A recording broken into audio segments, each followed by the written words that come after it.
Kalarong langit at lupa. Yan. Yan, di nawawala dayaan dyan. Tapos kapag kayo sa taguan naman, sino yung sino yung nauna? Hindi, nauna si ganito, nauna si ganyan.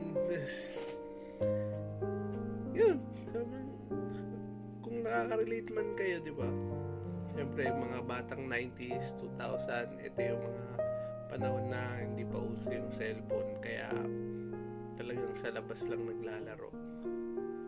So, kung bata ka nung 90s or early 2000, siguradong may tropa kang lagi mong inaaway sa laro, pero kabati mo rin kinabukasan. Hindi nagtatagal na away ba? Tapos isipin mo, lahat ng laro na nabanggit ko, libre lahat yun. Hindi mo na kailangan magbayad, hindi mo kailangan mag-subscribe, hindi mo kailangan maglabas ng pera, kailangan mo lang katawan, tsinelas, chok o buong kalsada. Basta walang dumadaang sasakyan, pwede na yan. No?